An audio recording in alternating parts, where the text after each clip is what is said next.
मार्च 2004 की एक शाम जम्मू कश्मीर के शोपियां जिले में बर्फीली वादियों के बीच एक छोटे से कमरे के पास मिट्टी के चूल्हे पर रखी केतली से भाप उठ रही होती है।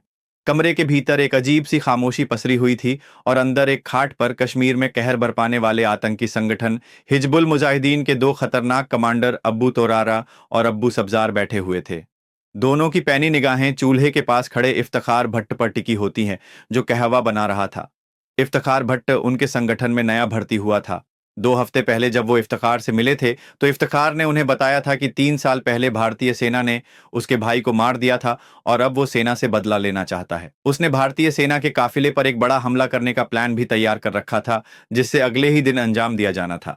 लेकिन पता नहीं क्यों, अब जब मिशन का अंतिम समय पास आ चुका था तो उन दोनों आतंकियों की बेचैनी बढ़ती जा रही थी और उन्हें इफ्तिखार का शांत व्यवहार अजीब लगने लगा था।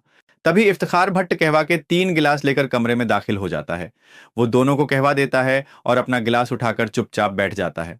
कुछ मिनटों तक तीनों चुपचाप कहवा पीते रहते हैं, लेकिन फिर ये खामोशी तोरारा की कठोर आवाज के साथ टूट जाती है। वो कहता है, इफ्तिखार, मैं तुझसे सिर्फ एक बार पूछूंगा, सच बताना, तू है कौन? इफ्तिखार चुप रहता है। तोरारा की आवाज और सख्त हो जाती है, तू है कौन? इस बार इफ्तिखार की चुप्पी टूट जाती है। वो धीरे से गिलास नीचे रखता है, अचानक खड़ा होता है और कंधे से राइफल उतार कर उनकी तरफ जमीन पर पटकते हुए तेज आवाज में कहता है, भाईजान, अगर मुझ पर शक है तो ये लो बंदूक और मुझे गोली मार दो। ये सुनते ही तोरारा खड़ा हो जाता है। वो सब्जार की तरफ मुड़कर कुछ कहने ही वाला होता है कि अगले ही पल कमरे में गोलियों की गूंज फैल जाती है। इफ्तिखार ने अपने कपड़ों के अंदर छिपाई 9 mm पिस्तौल निकालकर पलक झपकते ही दोनों कमांडरों के सिर पर गोली दाग कर उन्हें ढेर कर दिया था। इसके बाद इफ्तिखार चुपचाप वापस खाट पर बैठ जाता है और अपना अधूरा कहवा उठाकर शांति से पीने लगता है, जैसे कुछ हुआ ही ना हो। जिसे दोनों आतंकी अपना साथी समझ रहे थे, वो दरअसल भारतीय सेना का एक जांबाज अफसर था। ये कहानी है मेजर मोहित शर्मा की, जिनसे आतंकी थर थर कांपते थे और जिनका कहना था कि मैं चाहे मारा जाऊं मगर कभी पकड़ा नहीं जाऊंगा। मोहित शर्मा का जन्म 13 जनवरी 1978 को हरियाणा के रोहतक में हुआ था। उनके पिता राजेंद्र शर्मा पंजाब नेशनल बैंक के अधिकारी थे और मां सुशीला दिल्ली जल बोर्ड में काम करती थी। मोहित शर्मा अपने बड़े भाई मधुर शर्मा के काफी करीब थे, जिनसे वो सिर्फ 13 महीने छोटे थे। बचपन से ही दोनों भाई पढ़ाई में काफी अच्छे थे। उनके पेरेंट्स चाहते थे कि उनके दोनों बेटे इंजीनियर बने और एक सिक्योर और कंफर्टेबल लाइफ एंजॉय करें। लेकिन उनके बड़े भाई मधुर शर्मा इंडियन एयरफोर्स में जाना चाहते थे, इसलिए उन्होंने एनडीए की तैयारी की, पर उनका सिलेक्शन नहीं हो सका। इसके बाद मधुर शर्मा ने तो अपने पेरेंट्स की इच्छा से इंजीनियरिंग को चुन लिया, लेकिन उनसे प्रभावित होकर मोहित शर्मा पर सेना में जाने का ऐसा जुनून सवार हो चुका था जो किसी भी हाल में मिटने वाला नहीं था। जिंदगी में करियर को लेकर कभी ना कभी हर किसी के सामने ये सवाल आता ही है कि वो एक सुरक्षित रास्ता चुने या फिर हिम्मत दिखाकर नए रास्ते पर चले।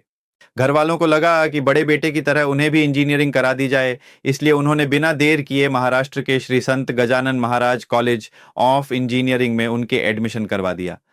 पेरेंट्स को इस बात की तसल्ली थी कि अब उनका बेटा इंजीनियर बनेगा, बड़ी नौकरी पाएगा और जिंदगी सुकून से बिताएगा, लेकिन वो ये नहीं जानते थे कि मोहित शर्मा की धड़कनों में केवल भारतीय सेना की वर्दी का सपना बसता है। इसी जुनून के चलते पेरेंट्स को बताए बिना उन्होंने नेशनल डिफेंस एकेडमी की तैयारी शुरू कर दी।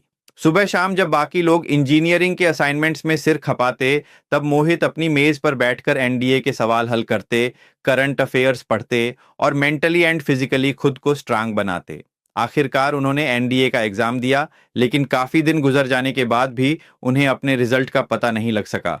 दरअसल उनका रिजल्ट घर पहुंच चुका था, लेकिन उनके पेरेंट्स ने जानबूझकर उसे छुपा लिया था। उन्हें डर था कि अगर मोहित को पता चल गया कि वो एनडीए पास कर चुके हैं तो वो इंजीनियरिंग छोड़कर सेना की ओर भाग जाएंगे।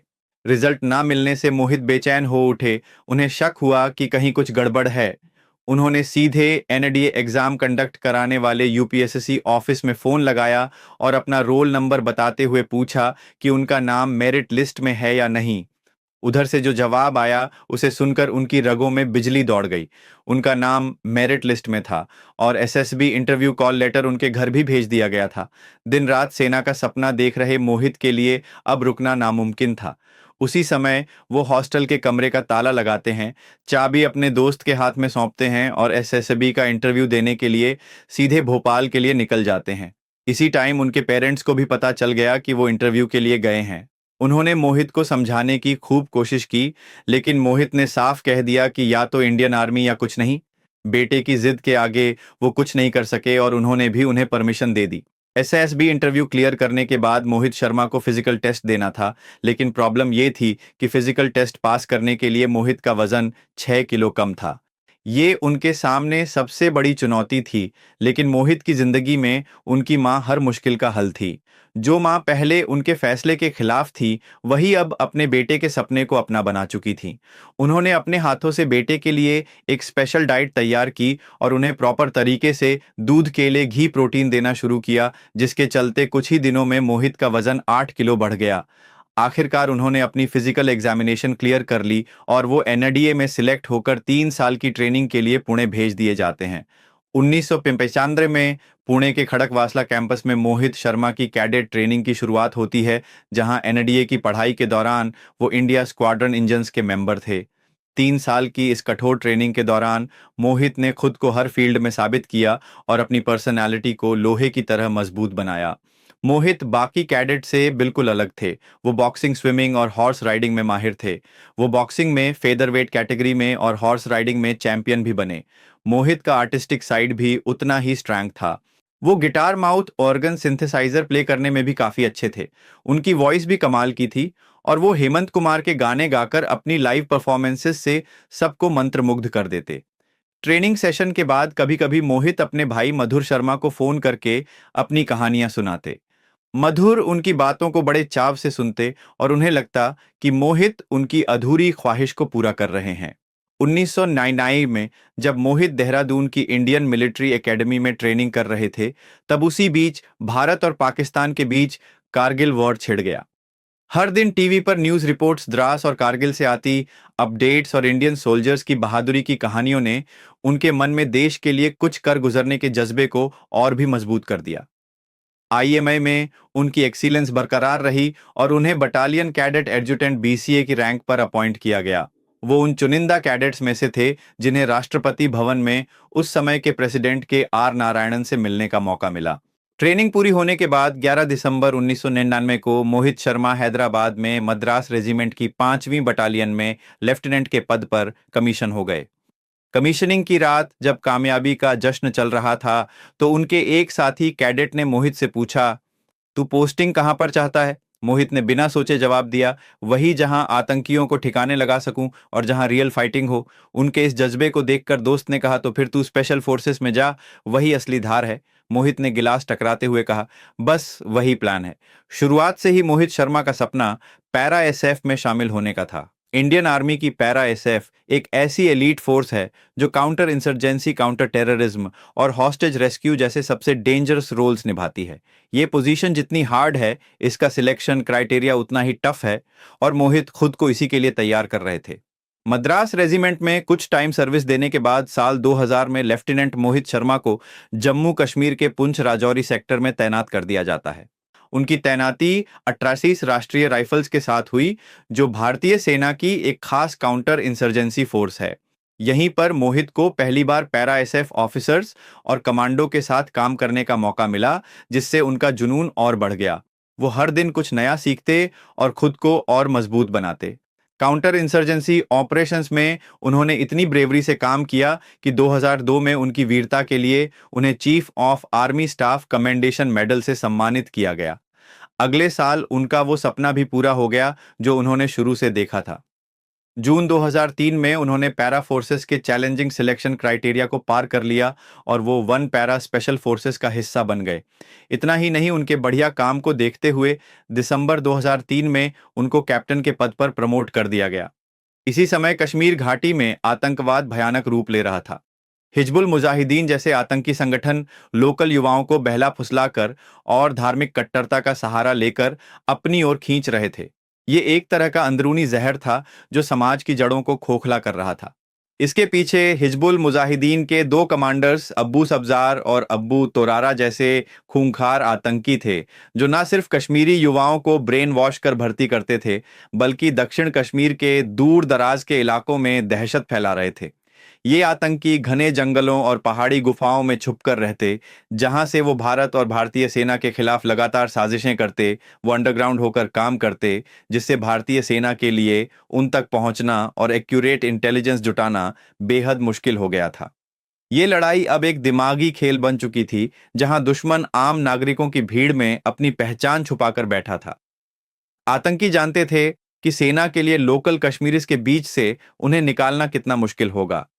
उनसे निपटने के लिए सेना को एक ऐसे जांबाज सैनिक की जरूरत थी जो इन आतंकियों के बीच घुल मिल सके, उनके विश्वास को जीत सके और अंदर घुसकर उन्हें खत्म कर सके। सेना की इंटेलिजेंस यूनिट को इस रोल के लिए कैप्टन मोहित शर्मा से बेहतर कोई नहीं लगा, जिनकी शुरू से ही आतंकियों को ठिकाने लगाने की तमन्ना थी। ये बेहद खतरनाक मिशन था, जिसमें उन्हें गुमनाम होकर काम करना था, जिसमें रिवॉर्ड की कोई गारंटी नहीं थी और शहादत का पूरा जोखिम था। इन सभी खतरों को जानते हुए भी मोहित शर्मा तुरंत इसके लिए तैयार हो जाते हैं। प्लान बनाया जाता है कि मोहित शर्मा को एक नई पहचान दी जाएगी और उनका नाम इफ्तिखार भट्ट होगा। प्लान के हिसाब से मोहित शर्मा को इफ्तिखार भट्ट बनकर हिजबुल मुजाहिदीन के दोनों कमांडर्स अब्बू सब्जार और अब्बू तोरारा तक पहुंचना था। उनका भरोसा जीतने के लिए उन्हें उन आतंकियों को एक झूठी कहानी सुनानी थी कि 3 साल पहले भारतीय सेना ने एक एनकाउंटर में उनके भाई को मार दिया था और अब वो इसका बदला लेना चाहते हैं। प्लान के अकॉर्डिंग मोहित शर्मा अपने आप को एक कश्मीरी के रूप में ढालना शुरू कर देते हैं। वो अपनी दाढ़ी और बाल बढ़ाते हैं जो उनके कंधों तक पहुंचने लगे। उन्होंने कश्मीरी पोशाक पहनना शुरू कर दिया और डोगरी और उर्दू भी सीखी। उन्होंने कुरान की आयतों को भी सीखा, जिससे किसी को उन पर शक ना हो। वो रेगुलर मस्जिद भी जाने लगे और उन्होंने अपनी फौज की दमदार चाल को भी जरूरत के हिसाब से बदल लिया। उनका पूरा हुलिया कुछ ही महीनों में एक कश्मीरी शख्स जैसा हो गया और उन्हें देखकर कोई नहीं कह सकता था कि वो एक भारतीय सैनिक है। मोहित शर्मा से वो अब इफ्तिखार भट्ट बन गए थे। वो फिरन पहनकर कश्मीर की गलियों में घूमते, लोकल लोगों से बात करते और अपने भाई की मौत का बदला लेने की कहानी सुनाते। 2 महीने तक मोहित एक आम कश्मीरी के रूप में शोपियां के आसपास के गांव में घूमते रहते और अपनी झूठी कहानी दोहराते रहते। ऐसे में वो जल्द ही हिजबुल मुजाहिदीन के ओवरग्राउंड वर्कर्स की नज़र में आ गए। ओवरग्राउंड वर्कर्स को लगा कि ये इफ्तिखार भट्ट अपने भाई की मौत से बहुत दुखी है और इसके अंदर जो इंडियन आर्मी के लिए नफरत है, ये उनके आकाओं के काम आ सकती है। इसी के चलते मार्च 2004 में शोपिया के एक गांव में इफ्तिखार भट्ट उर्फ कैप्टन मोहित शर्मा की हिजबुल मुजाहिदीन के कमांडर्स अब्बू सब्जार और अब्बू तोरारा से मुलाकात करवाई जाती है। प्लान के अकॉर्डिंग मोहित शर्मा उन दोनों को भी यही बताते हैं कि उनका नाम इफ्तिखार भट्ट है और 3 साल पहले भारतीय सेना ने एक एनकाउंटर में उनके भाई को मार दिया था और अब वो इसका बदला लेना चाहते हैं। मोहित शर्मा ने उन्हें एक आर्मी चेक पॉइंट पर हमले की योजना भी बताई। उन्होंने आर्मी पेट्रोल्स के मूवमेंट के कुछ मैप्स दिखाए जो उन्हें सीक्रेट पहाड़ी रास्तों से होकर गुजरने की जानकारी देते थे। इफ्तिखार बनकर मोहित शर्मा ने आतंकियों को बताया कि उन्होंने ये सटीक प्लान महीनों की कड़ी रेकी के बाद तैयार किया है। हालांकि इफ्तिखार का ये कदम जोखिम भरा था, क्योंकि अगर आतंकियों को उनकी बातों पर थोड़ा भी शक होता तो उनकी जान जा सकती थी। लेकिन मोहित शर्मा की तैयारी और एक्टिंग इतनी अच्छी थी कि आतंकियों को उनकी कहानी सच लगने लगी। वो उनके बदले की भावना से बहुत प्रभावित थे। उन्हें लगा कि ये लड़का उनके लिए एक बड़ा हथियार साबित हो सकता है और इसके जरिए भारतीय फौज पर एक बड़ा हमला किया जा सकता है। अब्बू तोरारा और अब्बू सब्जार को जब उनकी बातों पर यकीन हो गया तो उन दोनों ने मोहित शर्मा से कहा, तुम्हारा प्लान काफी सॉलिड है, हम इस पर जरूर काम करेंगे, लेकिन अभी तैयारी करने के लिए सभी को कुछ दिनों के लिए गायब होना होगा। इस पर मोहित शर्मा ने जो जवाब दिया, उसने दोनों आतंकियों को और भी प्रभावित कर दिया। इफ्तिखार बने मोहित शर्मा बहुत गुस्से में कहते हैं, भाईजान, मैं मिशन पूरा किए बिना गांव वापस नहीं जाऊंगा, चाहे आप साथ दें या नहीं। इफ्तिखार का ये जज्बा देखकर अब्बू तोरारा और अब्बू सब्जार को लगा कि ये लड़का सच में सेना से इतनी नफरत करता है कि किसी भी हाल में मिशन को अंजाम देना चाहता है। इस पल वो दोनों आतंकी मोहित शर्मा के जाल में पूरी तरह से फंस चुके थे और इसके बाद वो ऐसी गलती करने वाले थे जिसकी कीमत वो अपनी जान देकर चुकाने वाले थे। वो दोनों मोहित शर्मा को अपने सबसे सुरक्षित ठिकाने पर ले जाते हैं। इस तरह भारतीय सेना का शेर शिकारियों की मांद में घुस चुका था। अगले 2 हफ्तों तक मोहित शर्मा उन आतंकियों के साथ गुजारते हैं। आतंकी न सिर्फ उन्हें ट्रेनिंग देते हैं बल्कि वो उन्हें अपने तौर तरीके, हथियारों की जानकारी और अपने सबसे सेफ ठिकानों के बारे में भी बताते हैं। आखिरकार वो दिन आ गया जब उसी हाइड आउट में भारतीय सेना पर हमले की पूरी योजना तैयार हो गई। प्लान साफ था, जितना ज्यादा हो सके भारतीय सैनिकों को मारना है। इस हमले का मास्टरमाइंड भी इफ्तिखार उर्फ मोहित शर्मा को ही बनाया गया। उस रात ग्रेनेड की एक कंसाइनमेंट आने वाली थी। अगली सुबह 3 और हिजबुल आतंकी उनसे जुड़ने वाले थे और फिर अगली दोपहर भारतीय सेना की टुकड़ी पर हमला होना था। लेकिन इस दौरान तोरारा को इफ्तिखार के हाव भाव पर हल्का शक होने लगा था। कमरे की खिड़की से बाहर देखते हुए उसने सब्जार से कहा, मुझे कुछ गड़बड़ लग रही है। हम इसके नाम और उसकी बताई गई कहानी के अलावा इसके बारे में और क्या ही जानते हैं। सब्जार ने अपनी सिगरेट का कश लिया और धुआं छोड़ते हुए कहा, क्या हुआ, तू उससे बात करना चाहता है? तभी इफ्तिखार भट्ट बने मोहित शर्मा कहवा के 3 गिलास लेकर कमरे में दाखिल हो जाते हैं। उनका चेहरा बिल्कुल शांत था। वो उन दोनों को कहवा देते हैं और फिर अपना गिलास उठाकर चुपचाप खाट के किनारे बैठ जाते हैं। तीनों के पास AK-47 राइफल थी, लेकिन मोहित शर्मा ने अपनी राइफल कंधे से लटकाई रखी थी। कुछ मिनटों तक तीनों चुपचाप कहवा पीते रहे। फिर तोरारा मोहित शर्मा के घुटनों पर हाथ रखते हुए कठोर आवाज में पूछता है, इफ्तिखार, मैं तुझसे सिर्फ एक बार पूछूंगा, सच बताना, तू है कौन? तोरारा ने जब दोबारा यही सवाल दोहराया तो मोहित शर्मा धीरे से अपना गिलास नीचे रखकर खड़े होते हैं और कंधे से राइफल उतारकर उनकी तरफ जमीन पर पटकते हुए तेज आवाज में कहते हैं, भाईजान, अगर मुझ पर शक है तो ये लो बंदूक, मुझे अभी गोली मार दो। अगर तुम्हें मुझ पर भरोसा नहीं है तो तुम मेरी मदद भी नहीं कर सकते।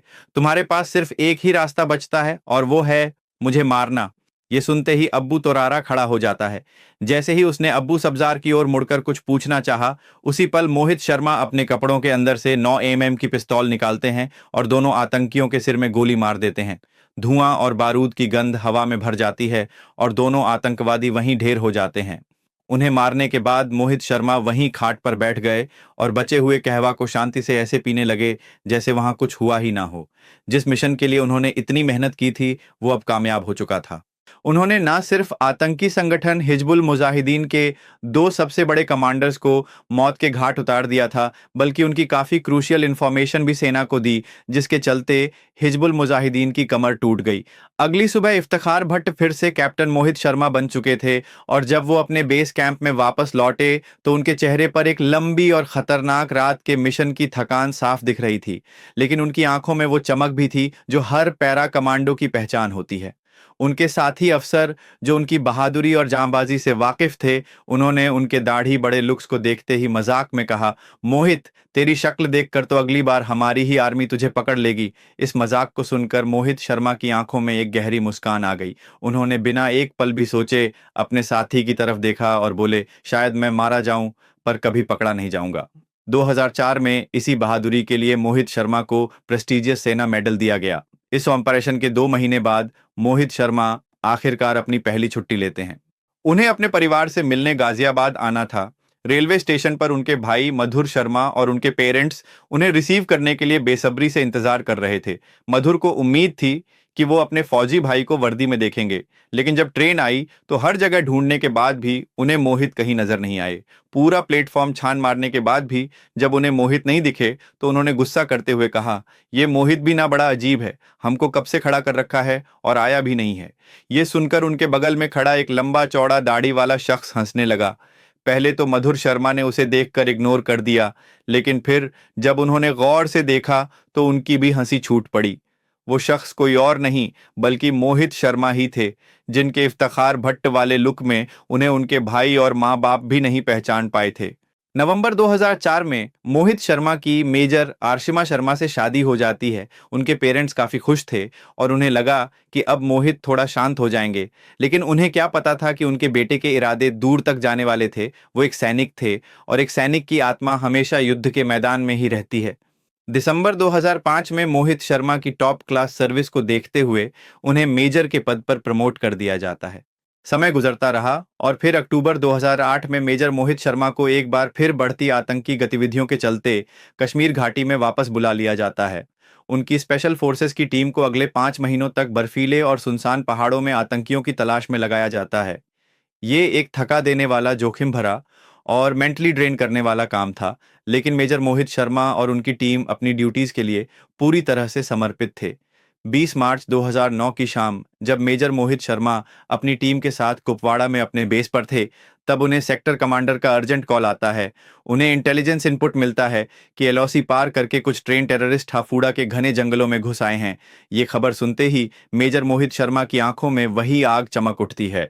वो बिना एक पल बर्बाद किए तुरंत अपनी टीम को तैयार होने और हाफूड़ा की ओर कूच करने का आदेश देते हैं। अगली सुबह 21 मार्च 2009 को मेजर मोहित शर्मा और उनकी टीम हाफूड़ा के उन घने और खतरनाक जंगलों में दाखिल हो जाते हैं, जहां सूरज की रोशनी भी मुश्किल से जमीन तक पहुंच पाती थी। ये सिर्फ एक जंगल नहीं बल्कि दुश्मनों का गढ़ था। दुश्मन के अलावा मोहित शर्मा की टीम के आगे पेड़ों की घनी छतरी, बर्फ से ढके रास्ते और बर्फीली हवाएं उनके रास्ते में एक रुकावट थी। वो जानते थे कि उन्हें न सिर्फ दुश्मनों से बल्कि प्रकृति की भीषण चुनौतियों से भी लड़ना है। मेजर मोहित शर्मा अपनी टीम को 3 टुकड़ियों में बांटते हैं और बर्फ पर बने आतंकियों के पैरों के निशानों का पीछा करने लगते हैं। वो जंगल में थोड़ा अंदर पहुंचे ही थे कि तभी अचानक आतंकियों ने उनकी यूनिट पर फायरिंग करना शुरू कर दिया। आतंकी पहले से जाल बुनकर बैठे थे और जंगल की गहराई में छिपकर वार कर रहे थे। उन्होंने मेजर मोहित शर्मा की टीम को 3 तरफ से घेर लिया। सभी के पास AK-47 राइफलें और इलाके के सटीक नक्शे थे, जो उन्हें सेना से भी ज्यादा सटीक जानकारी दे रहे थे। मेजर मोहित ने तुरंत स्थिति को भांप लिया और उन्होंने साथी सैनिकों को पीछे हटने और कवर लेने का ऑर्डर दिया। जब एक हवलदार ने उन्हें खुद कवर में आने को कहा तो उन्होंने कहा, मैं बाद में आऊंगा, पहले तुम जाओ। इस तरह यहां भी मेजर मोहित शर्मा ने खुद से ज्यादा अपने साथियों की सेफ्टी को प्रायोरिटी दी। उन्होंने आतंकियों को निशाने पर लेकर अंधाधुंध गोलियां चलानी शुरू कर दी। वो खुद कवर में नहीं थे, इसलिए उसी वक्त एक गोली उनके हाथ में लग गई। उन्होंने एक कपड़े से घाव को बांधा और फिर से गोलियां चलाने लगे। वो लगातार फायरिंग करते रहे ताकि उनकी टीम को पीछे हटकर वार करने का मौका मिल सके। इस दौरान लांस नायक सुभाष MGL से फायरिंग कर रहे थे, लेकिन तभी उन्हें गोली लग जाती है और वो घायल हो जाते हैं। ऐसे में मेजर मोहित खुद आगे आते हैं और उस MGL से आतंकियों पर ताबड़तोड़ फायर करने लगते हैं। चंद मिनटों में उनकी फायरिंग रेंज में आने से 4 आतंकवादी वहीं ढेर हो जाते हैं। लेकिन जैसे ही मेजर मोहित अपनी टीम के पास लौट रहे थे, एक और गोली उनके सीने के बाईं ओर लगती है। ये गोली ठीक उस जगह लगी थी जहां बुलेट प्रूफ जैकेट का कवर नहीं था। इससे उनकी रफ्तार थोड़ी धीमी पड़ गई, लेकिन ऐसे जांबाज योद्धा का भला एक दो गोली क्या बिगाड़ सकती थी। गोली लगने के बावजूद उनका जज्बा कम नहीं हुआ। उन्होंने अपने साथियों से कहा, कुछ नहीं हुआ है, मुझे मामूली सा घाव है, तुम लोग फायरिंग जारी रखो, हम स्पेशल फोर्स में इसी काम के लिए आए हैं। उन्होंने इस दौरान अपने 2 साथियों को दुश्मन के निशाने पर आने से बचाया, लेकिन खुद गंभीर रूप से घायल होने के बाद भी वो पेड़ के सहारे टिककर लगातार आतंकियों पर फायर करते रहे। एक तरफ वो दुश्मनों को गोलियों से छलनी कर रहे थे, दूसरी तरफ उनका शरीर भी अब जवाब देने लगा था। सीने में लगी गोली से घाव अब गहरा हो चला था और लगातार खून बहने से उनका शरीर खून से लथपथ हो गया। उनका हाथ भी कांपने लगा, लेकिन उन्होंने फायरिंग जारी रखी। ऊंचाई पर मौजूद यूनिट का तीसरा स्क्वाड अब फायरिंग में शामिल हो चुका था। मेजर मोहित लगातार रेडियो पर कहते रहे, फायरिंग बंद नहीं होनी चाहिए, चाहे कुछ भी हो जाए। धीरे धीरे उनकी आवाज धीमी होती गई, उनका शरीर शांत होता गया, लेकिन उनकी आंखें खुली हुई थीं। जब वन पैरा एसएफ के बेस कैंप को यह मैसेज मिला कि मेजर मोहित शर्मा घायल हो गए हैं और चुपचाप बैठे हैं, तो वहां के अफसरों को यकीन नहीं हुआ। लेकिन जवाब यही आया कि वो हिल भी नहीं पा रहे हैं, कुछ बोल भी नहीं पा रहे हैं। बेस कैंप में बैठे अफसरों को इस सच्चाई को स्वीकार करने में बहुत समय लगा कि मेजर मोहित शर्मा घने जंगलों में आतंकियों से लड़ते हुए मात्र 31 साल की छोटी सी उम्र में वीरगति को प्राप्त हो गए हैं। ये ऑपरेशन 5 दिन तक चला, जिसमें मोहित शर्मा समेत 8 भारतीय जवान शहीद हो गए। लेकिन इन वीर जवानों ने अपने प्राण न्यौछावर करने से पहले 17 आतंकियों को मौत के घाट उतार दिया था। भले ही मेजर मोहित शर्मा आज हमारे बीच नहीं है, लेकिन उनकी कहानियां आज भी हर एक जवान के अंदर जोश भरती हैं। उनके अद्भुत साहस और बलिदान के लिए मेजर मोहित शर्मा को मरणोपरांत highest peace time gallantry award Ashok चक्र से सम्मानित किया गया। उनके सम्मान में गाजियाबाद में राजेंद्र नगर मेट्रो स्टेशन का नाम बदलकर major Mohit Sharma Rajendra Nagar metro station कर दिया गया। इसी तरह वहां की एक सड़क का नाम मेजर मोहित शर्मा मार्ग है। 2021 में रक्षा मंत्री राजनाथ सिंह ने राजेंद्र नगर में उनके एक ग्रैंड स्टैचू का उद्घाटन किया। ये प्रतिमा हर गुजरते इंसान को ये एहसास कराती है कि हम अपने घरों में चैन की नींद इसलिए सो पाते हैं क्योंकि मोहित शर्मा जैसे वीर अपने घर परिवार, अपने सुकून की जिंदगी और अपनी खुशियां छोड़कर सरहद पर हमारी सुरक्षा के लिए लड़ते रहते हैं।